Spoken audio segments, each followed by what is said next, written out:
My name is Lucy Bucki. That's in Polish. My last name in English is pronounced Bucki. It's quite a versatile name.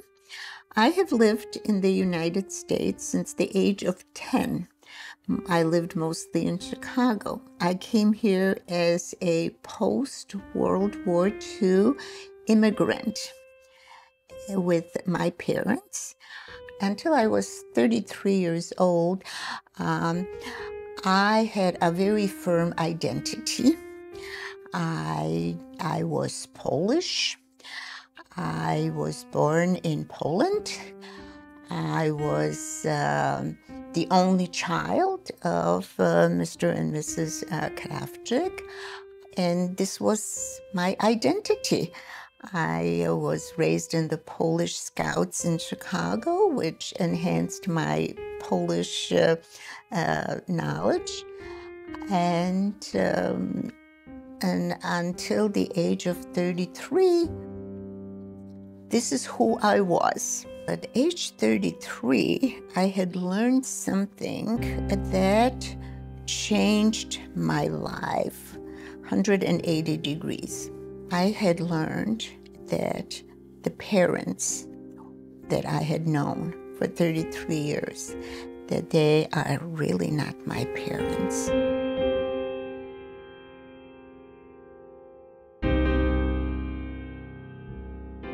Janina and Felix Krawczyk. This is 1939, and my father was in the Polish army. The clouds of war were gathering, so he was called in. He came for a furlough. That's why he's in uniform.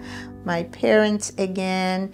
And here is little itty bitty me at a friend's garden in summertime of, I don't know if it's 43 or 44.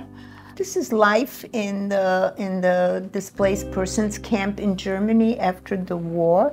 I think this was 1947. And although I was only 7 years old, my parents were persuaded, and I'm ready for First Communion. This was the chapel, a Catholic chapel in the camp. And here is the children that went to the communion that year. This is a Christmas, I think 48. My father and his friend, and again, playing with my classmates. This picture brings a lot of memories for me. This was a picture of my life in a displaced persons camp in Germany. It was for wartime refugees. It looked like I'm very happy here. I must have been about 7, and I'm holding a very, very precious toy, one of the few that I had, and it's a doll made of plaster of Paris. The social life was very rich. I remember my childhood as happy. We as children, we always played, and we played with great imagination. We had no toys, but we had a theater. The curtain was made out of blankets on a string. We were singing in the theater. We were doing sketches. Till this very day, I remember some of the sketches that we did. So I don't remember this time that as bad. Everybody was in the same boat. We didn't have anything. We had like a set of maybe Sunday best. Everybody was the same style.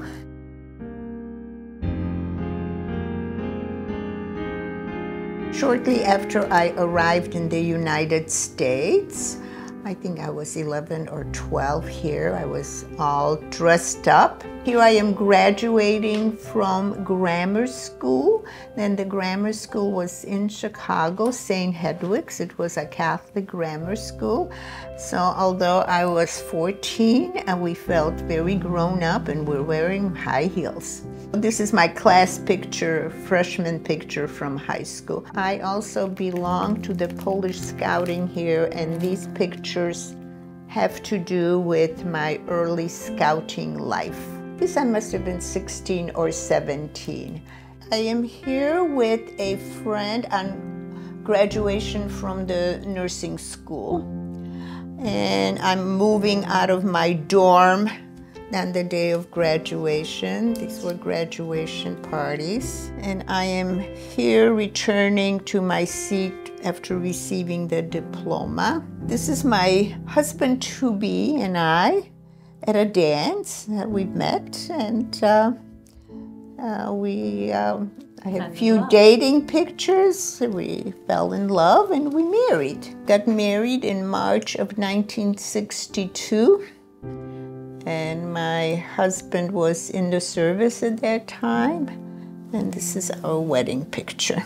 We had 3 children. We lived in Georgia for 2 years at one point because my husband was in service at that time. And I worked at various jobs, at various different specialties in nursing. I knew who I was, and I continued, in my scouting for a while. Yes, everything was, I was me. I was Lucia Krawczyk, doing her thing.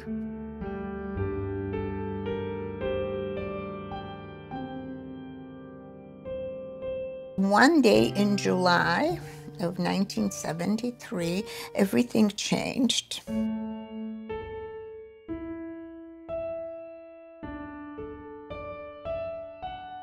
Mother was sick.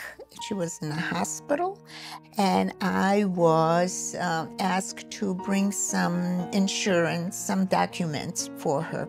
So I went home and I looked through her files, and I found something very strange in there. It was a sheet of paper, not official at all. It didn't have a letterhead on it. It was typewritten in Polish. It only had 4 sentences. And it had a signature in Cyrillic alphabet. And basically the document said that I, Maria Mikhailovna Pawlukowicz, am giving my daughter, who was born from a legal marriage with Boris, my husband, to Mr. Felix Krawczyk. And one of the most, the saddest sentence is this: and I am renouncing all my rights to her. Oh my God, when I was returning to my home, I felt like a wall of bricks fell on me. I was so confused. I had such mixed emotions. So when I confronted my mother, I was angry. I was angry then, but I'm not angry now, because I realized that she didn't tell me, because she was a woman that lost her entire family in World War II. She lost the family not only to death, but also just got lost. So she was alone in the world. My father has died, and I was the only thing she had. So she was afraid I may leave her. I confronted her, and angrily, why didn't you tell me? Why didn't you tell me?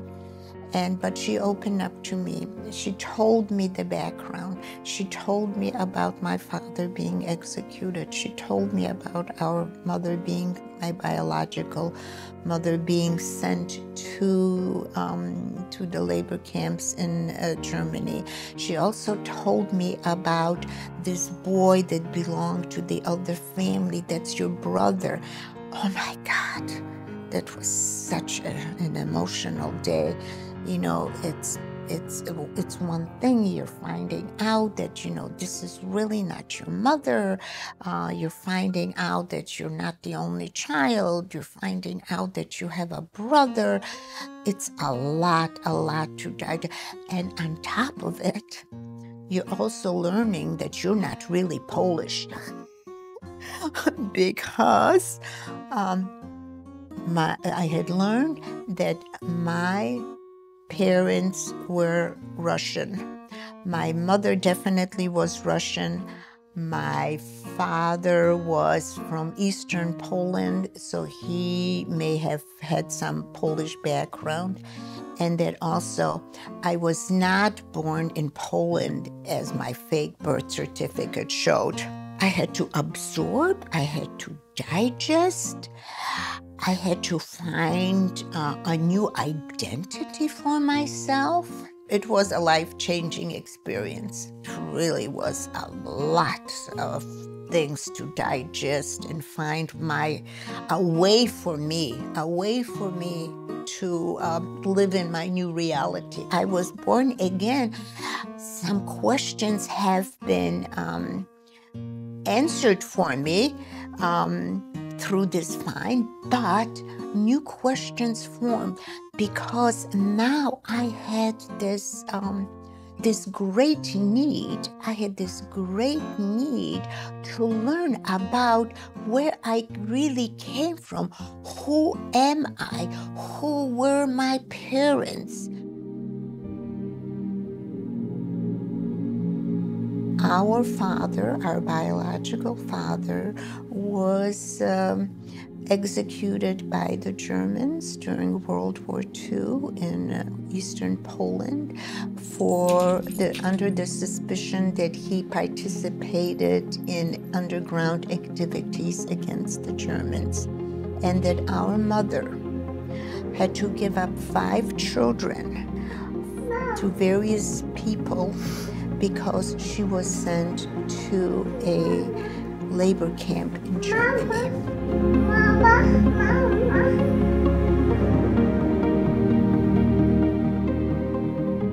When my father was imprisoned in the city of Pinsk, he was in a cell in the basement.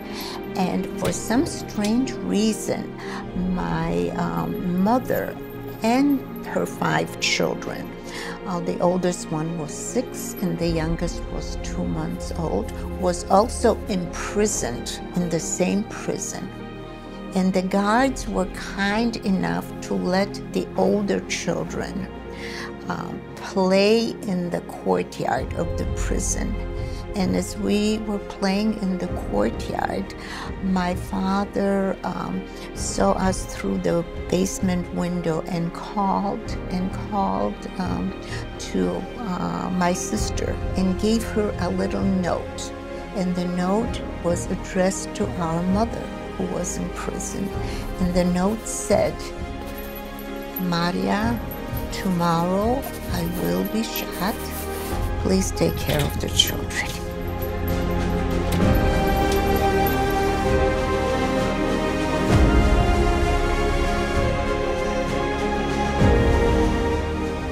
My mother was sent to Germany and everything was lost. She wrote once from the labor camp, but only once. And we just assumed that our mother did not live through the war.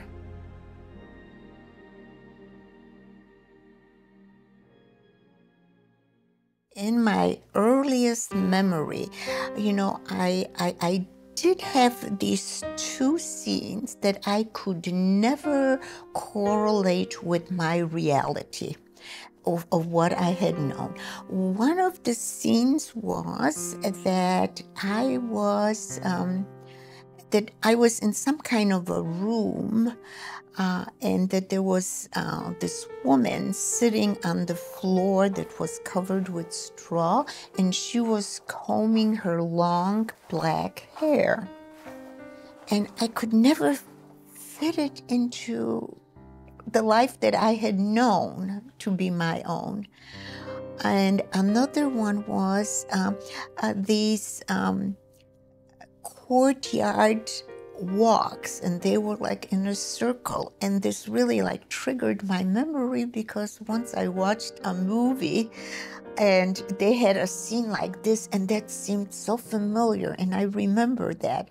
And I think that now I know that those were the prison scenes.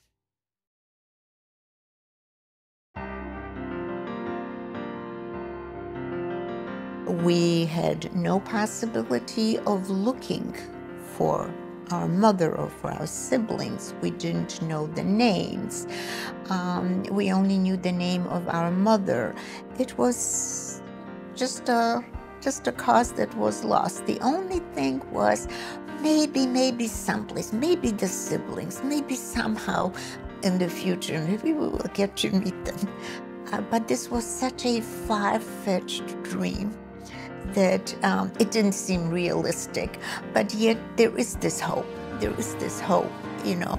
Who knows, right? Who knows? Oh my God, me raised as an only child and thinking that I was the only child until the age of 33.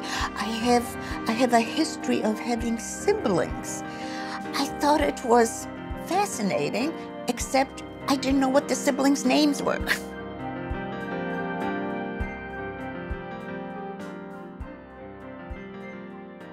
The first thing, I knew I had to locate my brother. I advertised at a Polish radio program because I knew that I am looking for them. And I had learned that he is now living in Ohio. And I learned that he knew since the age of 16, after his father died, that I was his sister. But he was told not to tell me. Because my parents did not wish me to know.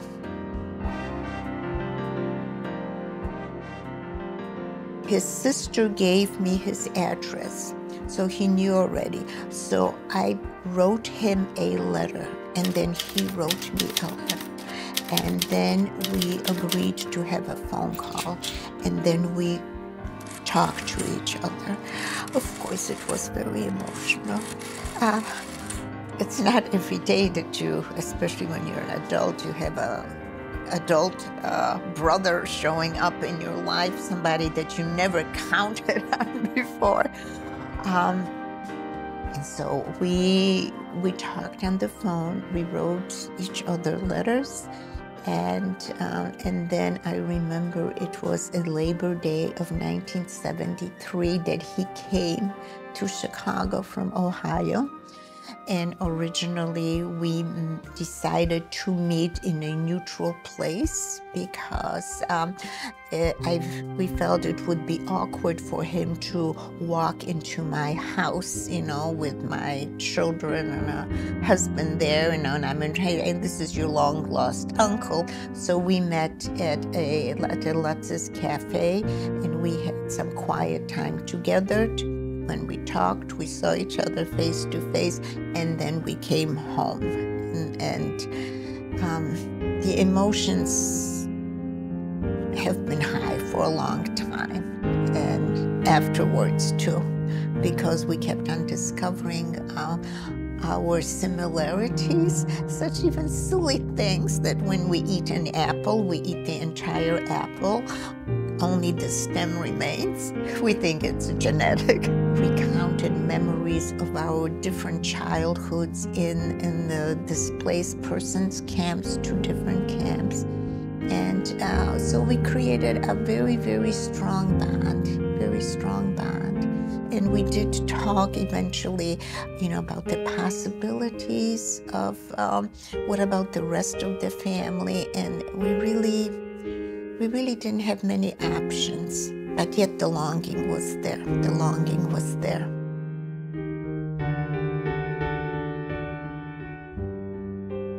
She had a pen pal, and she was writing with him, and at one point they lost contact, and she wrote to him again, and it just turned out that he had moved, and the mailman knew this man.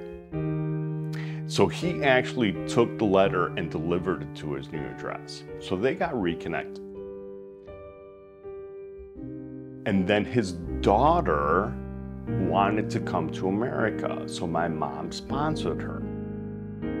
She came here. I ended up marrying her.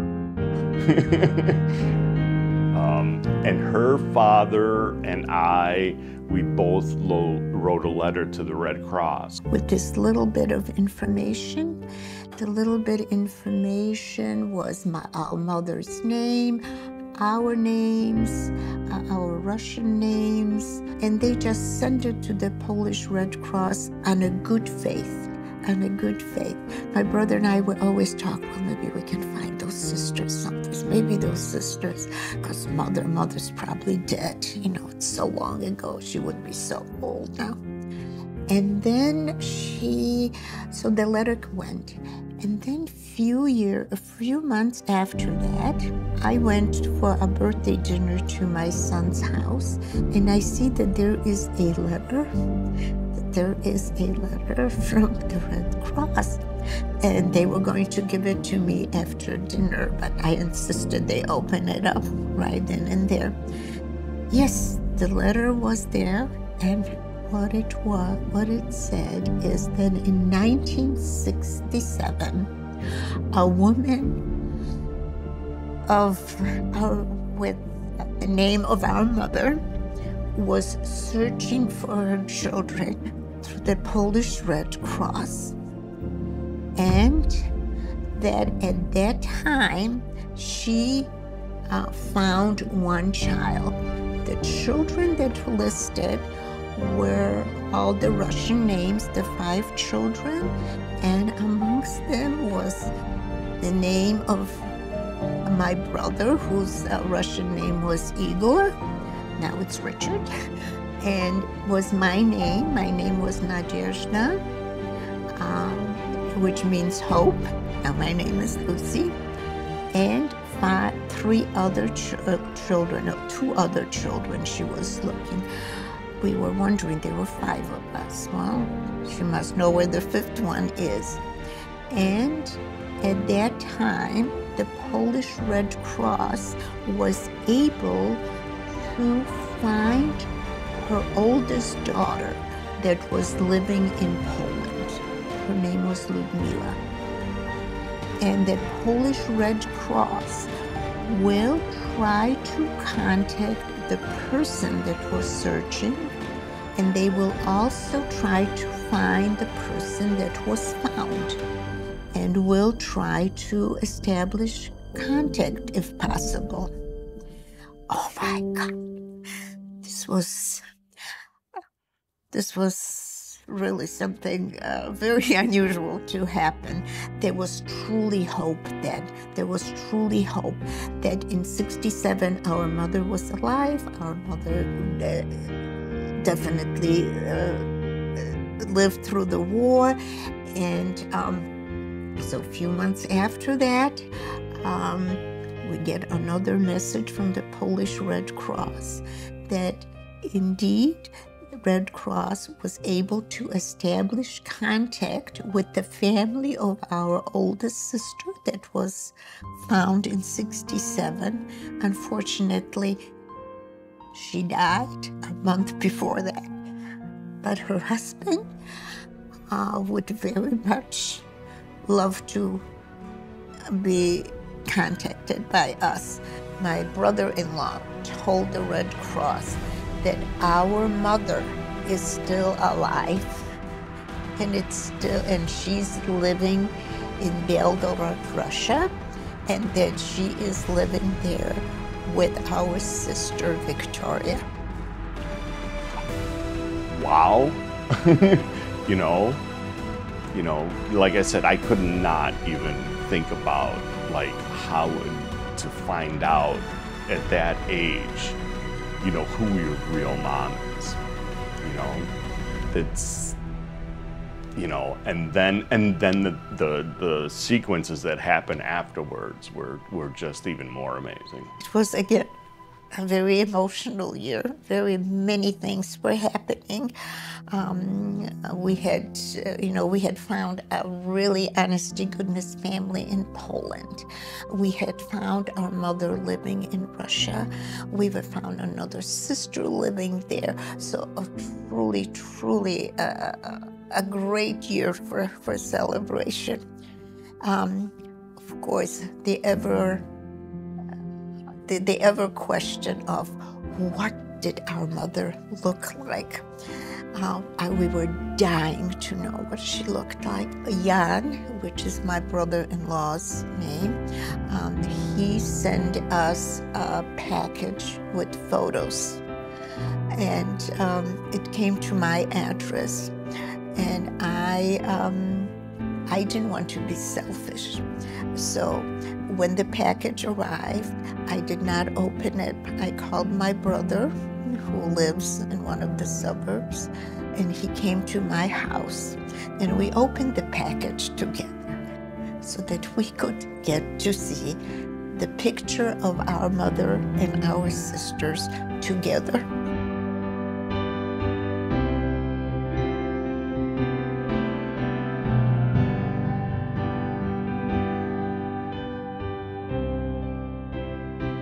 This is the moment that I ever saw my mother's face. I finally saw what she looked like. All the years of wonder have gone away. So it was an emotional moment. My sister Victoria, and I thought she was the most beautiful girl. So this is, this is my sister. This is my mother, and this is my brother-in-law, and this is an aunt. And this is my sister Ludmila and her little boy, and our mother. This is when Ludmila met my mother, and this is Victoria. I think she's so beautiful, and my brother-in-law Jan. We were able to contact our sister in Russia, Victoria, the one that lived with our mother, and we would have conversations with her. And she was telling us how she is preparing Mother for the news that we are alive and that we are found. So, because it's difficult to get into someone's life, someone who for half a century had learned to live with the loss.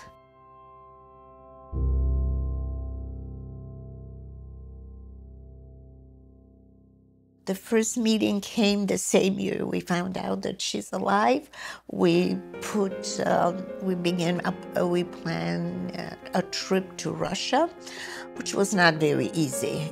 Travel to Russia in 2001 is not easy. You have to have the visa, you have to have all kinds of special arrangements, you have to have all the hotels listed and so on. So, when we arrived in Belgorod, my brother and I, we lived in a hotel, and Victoria, our sister, and our cousin met us at the airport, and then there was this preparation time to meet with Mother. She was so emotionally fragile at this great event taking place in her life and ours too, that she needed to be prepared and contained. And then finally the day came, was 2 or 3 days after we arrived, and my brother and I, we walked up the stairs holding hands, and then Victoria opened the door and we entered the apartment, and she took us to the bedroom where our mother was. She was sitting on the bed, and of course we were all crying.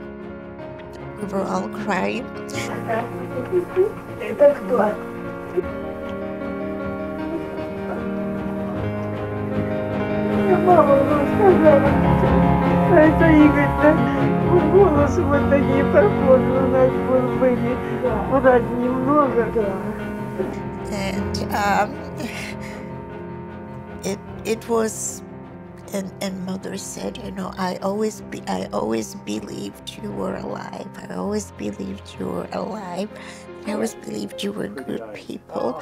And I think she just had that faith that even if she doesn't see us again, that she had good children. It was very emotional. You know, to see your mother.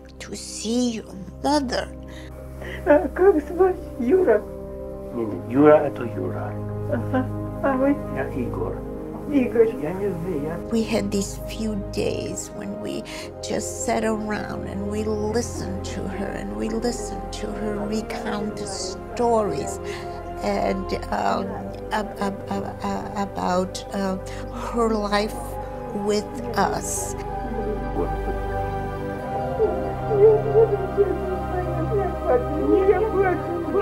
Мама, ты хорошо выглядишь, все Тетя хорошо. Марусь, это слезы счастья. The love between our parents, it has all been confirmed and it has all been brought forth. It was just so warm and so fulfilling. Это внук твой. Не видел никогда меня, да? Не видел здесь. Нет, не видел. Он Не видел. не видел, нет. Твои глаза какие красивые. And it really has changed my life. It really has changed my life. She was 92 years old. She was blind. She had very bad cataracts.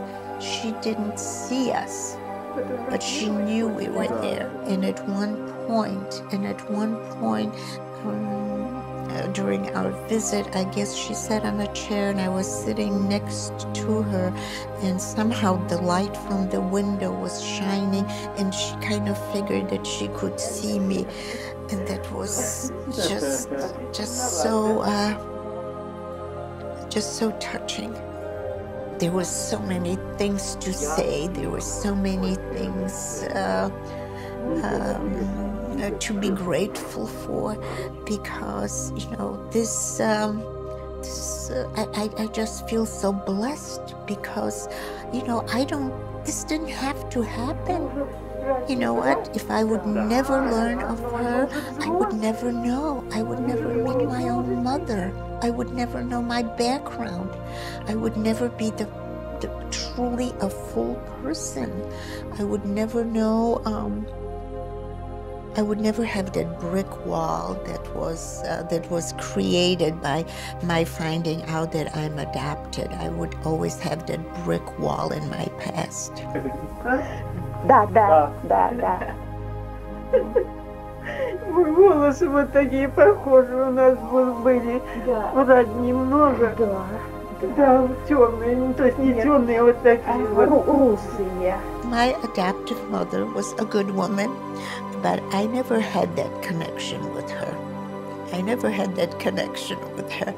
Yes, she took care of me, blah, blah, blah, but I never had that connection. There was always, for me, there was always something missing there. But with my mother, my sister there was an instant connection. We were so grateful. This was 91. In 92, we went again for another year.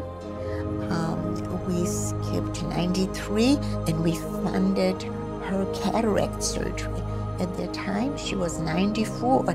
They did not operate in the Soviet Union on people that old. So my brother and I, we sent her money, and they found someone privately, and she had cataract surgery. We went back to visit her, and this time I took my son from Texas with me and my brother, and she could see us. The surgery was successful on one eye. She again was able to see us. She was able to see us. she had no choice. She was being taken to a labor camp, and she was as part of the punishment for our father's deeds against the Germans during the war. And so she had to give us away. She had to give us away to save our lives. Otherwise, we may all have been shot. And she lived with this all her life till 92. She did not know where all her children are. Until this very day, we do not know whatever happened to the 2-month-old that she brought into the prison, because he was not found. At the age of 92, she finally knew and has met 4 of her 5 children, but never the youngest one. The reason that she began looking for us so very late was because of the political climate in Soviet Union at that time. So when she returned from Germany after World War II, she was nearly sent to Siberia, because at that time, people that were out in the West and were returning to Soviet Union, they were considered enemies of the people because they were exposed to the Western rat. So she could not search for her children. So she finally was able to search in '67 when there was this political thaw in Russia, and that's how she at least made an attempt to find us. Of course, at that time, if they were searching, if I would know, I would say, oh my goodness, this poor woman is looking for her children, but my name is different, how am I connected to her? Until I learned. So she always tried. She always had the children close to her heart. I even have in my possession a pillowcase that she made as we were living in Pinsk, and it has 5 little children, in lace. It's a pillowcase. So my sister gave it to me, and I have it framed and over my bed because I think this is the 5 children, the children that she thought they were the best. Her children were the best. And and she believed so strongly that even if they were taken away from her, that they are still the best. Our mother told us that she always believed that we are alive, and that she always believed that we are good people. I cannot say for sure if she believed that she will ever see us again. This was her hope, that we're alive and that we are good people. And later on, after we've met her and met the other family in Russia, they would tell us how at holiday times when the family would get together, they would reminisce about us. They would reminisce about us. They would remember us, that we're out someplace in the world.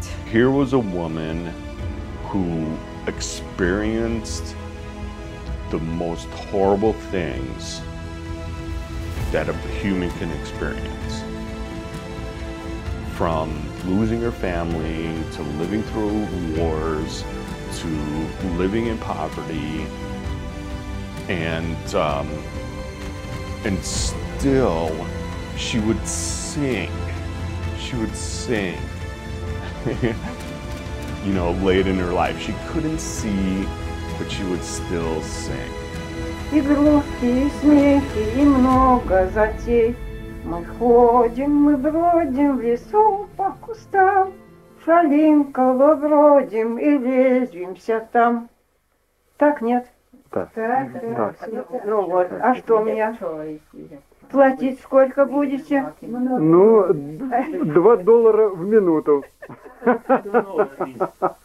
In 2007, Victoria kept on telling us by phone that mother's growing weaker. At that time, she was 97, 98, and of course, this is expected. So we decided, I decided I'm going to go. The day we were leaving, we got the phone call that mother died.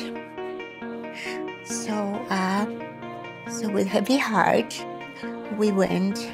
We arrived there in time for the funeral,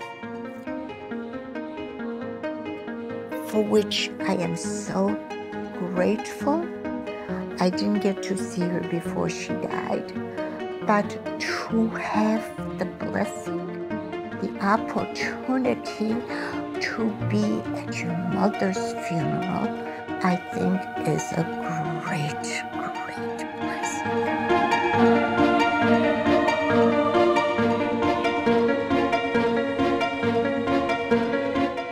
And I am so grateful for that. And of course, again, you know, my sister and I, we talked a lot about her last days, her last hours, and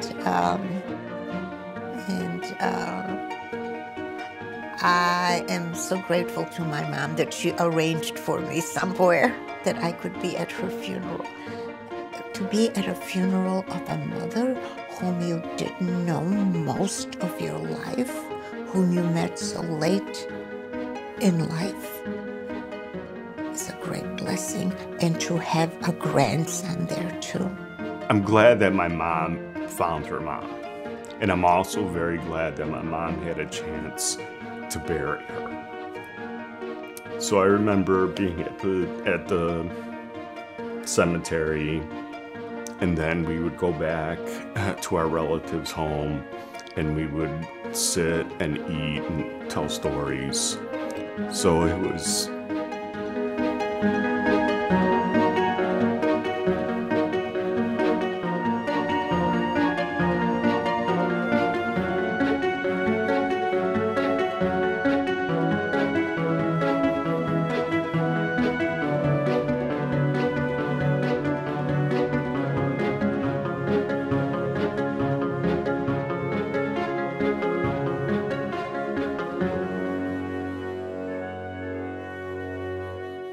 I would characterize my grandmother as a woman of courage. Part of courage is having hope, right? So I think she was a woman of courage, and I never doubt for a second that she did the best that she can. She didn't surrender. In spite of her circumstances, she continued to do the best that she can. We found ourselves. It was a gift. It was a gift. There are many families after World War II and other wars that where families get separated and they never have a chance to get together. It's about her heart and her ways that she overcame everything that she was faced with. She had every reason to not be hopeful or be loving. She just has a heart that is inspired. The love was felt. The love was felt, and even as I'm sitting here, I am wearing amber earrings. These earrings were hers. And during our first meeting, she gave them to me. She gave them to me. They were precious to her. And she felt I'm precious to her, and she gave me these amber earrings, and they're my treasure. A story that is worthy to be told and heard, because it's easy right now to be pessimistic and not believe in the hope and goodness of humanity. So it needs to be heard, because there still is a lot of love, a lot of hope, a lot of goodness in humanity today. She is my hero. She is my hero. Here is this woman who suffers such tragedies in her life. Her husband gets executed, the children that she has to give away, being sent to a labor camp, return and find her family gone, only one child left, and not being able to even look for them, not even, and all these years, constantly thinking of those grown children now, and yet believing that they are someplace there, living, and that they are good people, and maybe that believing that, you do get a reward. You do get a reward because of her belief. Because of her belief, I think she was rewarded. And there are many people that do not get it, but she did. And we got rewarded so much. I just am so grateful for my life because of her. First of all, she gave me life, and then very likely she saved my life so that I could have this life that I have now, which is, I think, is a good life. I do have to mention the fact that my Russian name is Nadezhda, and what it means in translation is hope. So I was the youngest of 3 daughters, the first 3 daughters, and I had later learned that I was named Hope by my father because he was hoping for a boy next time, which he got. And then next, and yet I carry in this name the feeling of hope, that maybe also it meant that hope will come true for her one day after all this badness.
face hardships and, you know, there are a lot of good things going on in life, you know, and you have to take a moment to recognize that.